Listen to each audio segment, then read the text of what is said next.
Alors, camarades des peuples d'Afrique, peuple de Côte d'Ivoire, mes chers frères et citoyens du monde, taguez Draman Ouattara, taguez Emmanuel Macron, taguez là, c'est camarade peu d'Afrique, Yoromani, Yoromani, Bimba moi c'est de Côte d'Ivoire, très rapidement, nous avons ça ici. Taguez les, mettez Alassane Ouattara, Emmanuel Macron, ils vont venir, ils me suivent les deux là, c'est mes deux premiers abonnés, ils sont fidèles, les deux Wawara là. Alors, je vais commencer par Macron. Monsieur Macron, tu as vu la démonstration de force à Dabou.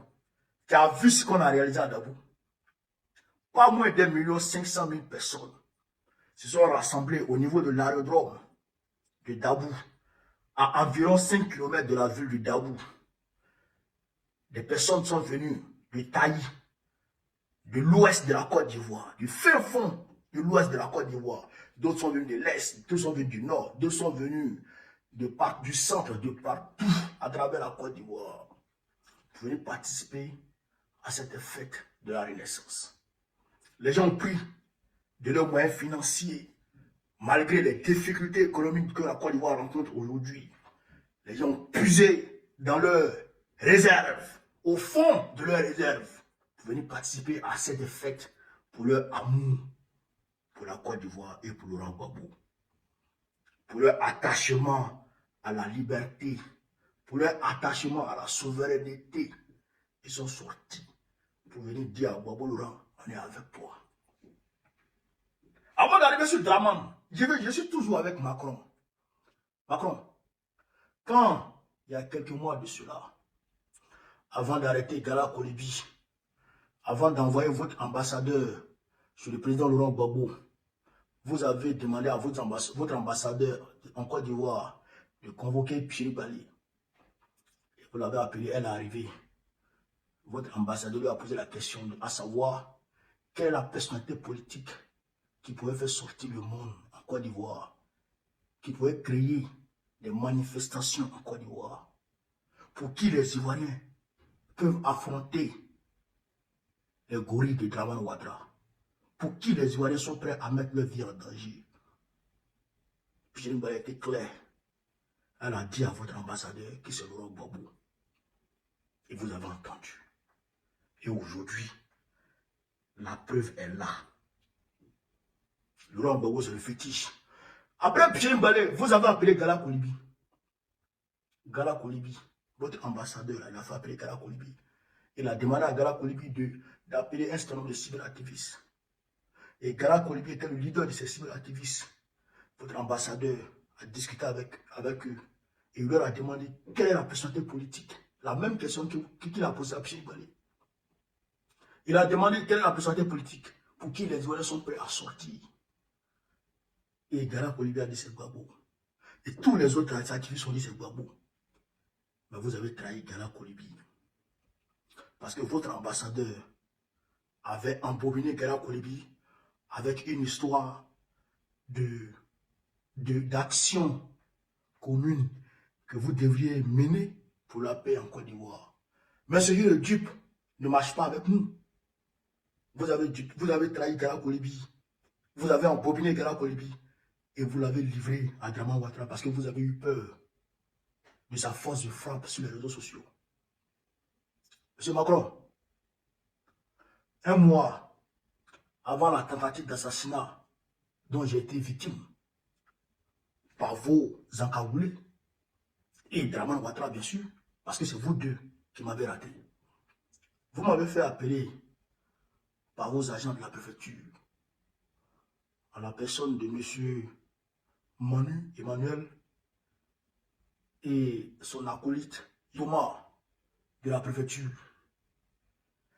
Et ils sont venus me poser la même question, à savoir quelle est la personnalité politique qui peut faire sortir les hommes, les Ivoiriens en Côte d'Ivoire. Et j'ai dit c'est Laurent Gbagbo. Et ils ne sont pas arrêtés là. Ils m'ont posé la question, à savoir si moi j'appelais à une manifestation à Paris, sur 1000 personnes, combien de personnes peuvent sortir? J'ai dit 800 personnes au moins vont sortir. C'est après ça, vous avez lancé les hostilités contre moi. Vous avez lancé une surveillance de ma personne. et qui a abouti à la tentative d'assassinat qui m'a visé. Mais M. Macron,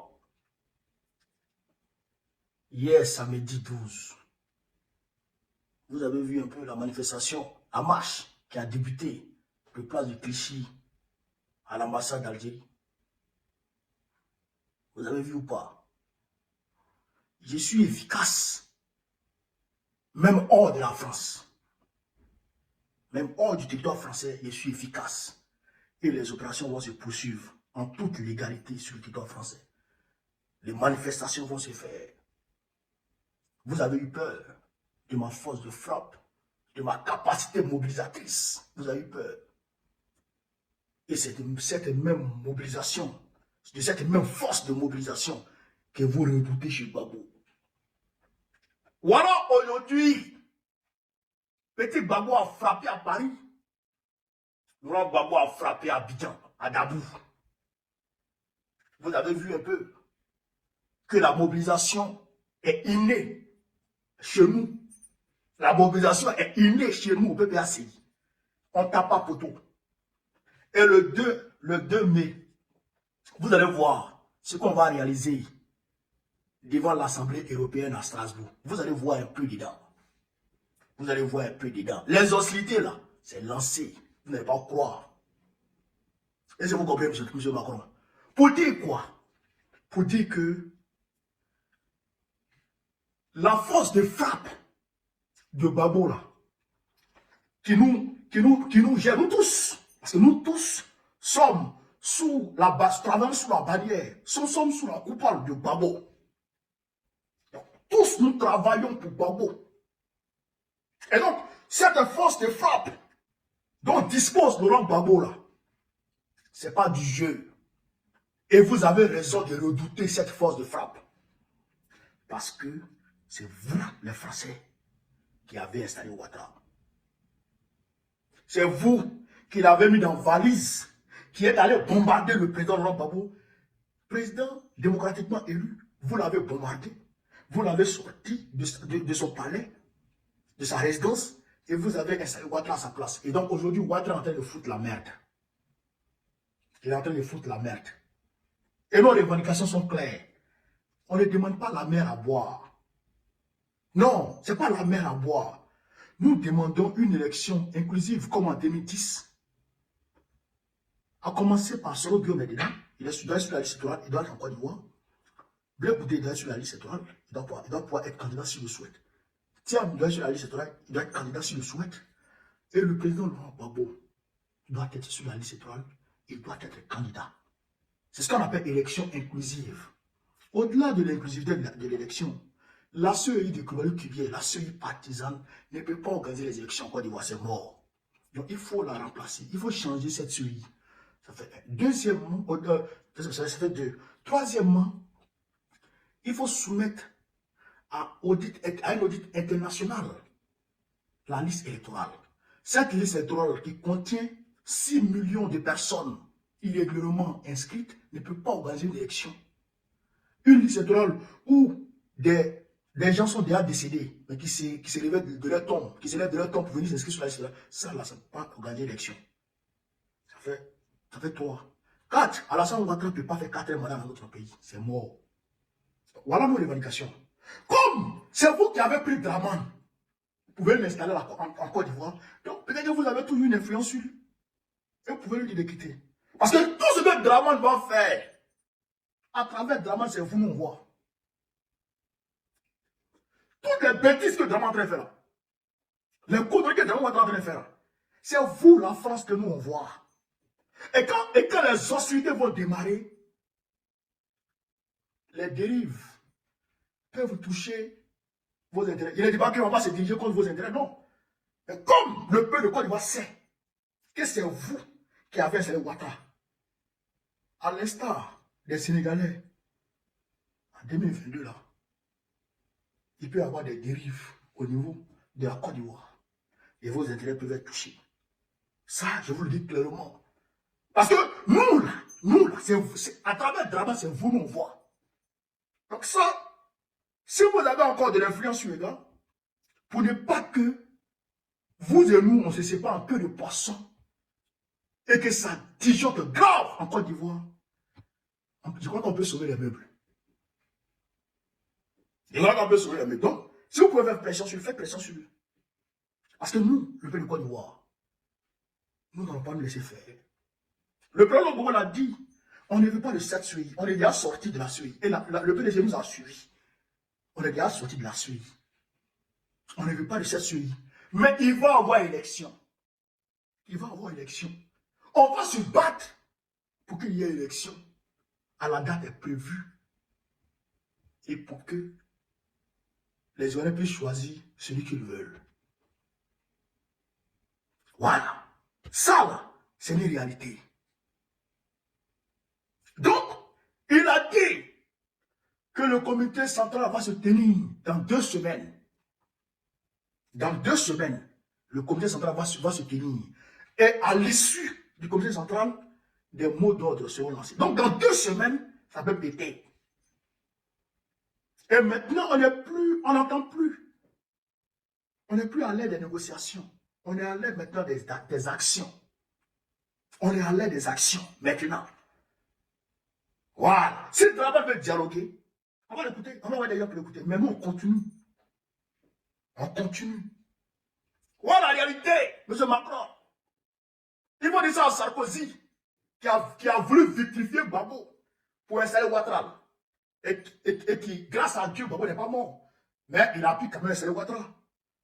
Il faut le dire, de venir dire à son poulet de respecter la constitution ivoirienne et d'arrêter d'écarter abusivement les candidats potentiels. Sinon, ça va péter. Quant à Draman, tu as vu un peu Draman, la démonstration de force. Sans pain, sans sardines, sans 2000, rien. Les gens ont pris leur propre argent et ils sont cotisés et ils ont pris leur cas et ils sont venus. Ils sont venus. Donc, c'est pour te dire que les Ivoiriens sont déterminés. Et tu connais les Ivoiriens. Tu sais, quand les Ivoiriens sont déterminés là, et qu'il y a un leader qui donne un mot d'ordre, tu sais comment ils réagissent. Je pense qu'on peut encore sauver les meubles. Mais comme le karma est fort, et comme tu es maudit, je pense que tu vas t'entêter. Tu vas écouter tes conseillers à 2 balles, là. Les Amontano, là, qui comparent la constitution à une voiture, à une vieille voiture, là. Je pense que tu vas les écouter, et puis tu vas t'entêter. Mais nous, on va t'enlever. Nous, là, on va t'enlever légalement. On va t'enlever. Tu vas voir. Et quand on va t'enlever dans ces conditions-là, comme de la manière Blaise, on va être chassé du Burkina Faso, là, la France ne voudra pas de toi. Non seulement la France ne voudra pas de toi, même ceux que tu appelles aujourd'hui amis, là, ils ne voudront pas de toi. Je pense que tu dois écouter les marabouts qui te disent que c'est fini là. Et bien, tu dois les écouter. Il faut arrêter de faire des sacrifices à 2 balles. Tes chameaux que tu enterres, les sacrifices humains que tu fais ici et là, là, ça ne sert à rien. Dieu a déjà décidé. C'est la fin. Et c'est fini. Dieu ne se dédie pas. Il a déjà décidé, Ouattara, c'est ta fin qui est là. Et c'est fini. Tu veux pas, c'est ta fin. Donc si tu es intelligent et tu te restes encore une petite once de dignité, je pense que tu vas te replier et tu vas organiser une élection transparente, inclusive et crédible. Et puis les Ivoiriens vont compétir. Celui que le peuple va choisir là, il va gagner. Peuple de Côte d'Ivoire, vous-même, vous avez vu aujourd'hui comment vous êtes mobilisés. Vous avez vu aujourd'hui comment vous êtes mobilisés. C'est-à-dire que c'est fini. Ce qui nous reste seulement là, c'est de se battre pour que Gbagbo soit candidat. Si Gbagbo est candidat, le pouvoir, on le prend. Si Gbagbo est candidat, le pouvoir, là, on le prend. Et Gbagbo lui-même l'a dit, donnez-moi le pouvoir et je vous le rends. Oui, donnez-moi le pouvoir et je vous le rends. Pour que votre cacao là soit acheté au même prix que le cacao des Camerounais. Les Camerounais aujourd'hui c'est 5 000 francs. Encore une fois c'est 2 000 francs. Ok, sur le marché international c'est environ 8 000 francs. Sous Gbagbo, Si ce n'est pas 5 000, ça sera au moins 6 000 sous Babo. Et vous le savez très bien. Babo là, c'est l'école gratuite. Babo là, c'est la santé gratuite. Babo là, c'est le développement avec les moyens endogènes. Babo là, c'est la souveraineté claire et nette. Babo, c'est le panafricanisme. Les victimes qui sont là, est-ce que vous êtes dédommagés? Non. Babo dit, Babo dédommagé. Avec Babo, c'est le désendettement. Avec Babo, frère, c'est la prospérité. C'est le développement basé sur l'humain. Avec Babo, ce n'est pas les démolitions abusives des maisons des gens. Avec Babo, ce n'est pas le refus catégorique de payer les primes des enseignants. Là, ça fait plus d'une semaine que les enseignants ne vont plus à l'école. La semaine prochaine, ils n'iront pas à l'école parce qu'il n'y a pas encore d'accord. Avec Babo, ce n'est pas ça. Avec Babo, c'est l'humain qui est au centre de la politique. Battons-nous pour que Babo soit sur la liste étoile, pour que Babo soit candidat et pour que Babo soit président de la République Côte d'Ivoire. Nous avons besoin de Babo. Mais Babo a besoin de nous. Aidons Babo à nous aider. Aidons Babo à nous aider. Est-ce que vous avez compris ça chez Canal d'Afrique? Ce que je voulais vous dire, partagez au maximum la vidéo. Le combat s'intensifie. Vous êtes forts, vous êtes braves. Vous pouvez mener ce combat. On peut le mener ensemble et on va le gagner ensemble. Vive l'Afrique libre. Vive le panafricanisme. Vive l'AES. Vive le président Ibrahim Traoré. Vive le président Sungeta. Vive le président Abdelwahid Chani. Babo, président de la République en octobre prochain. Inch'Allah, on est ensemble. Faites le maximum de partage.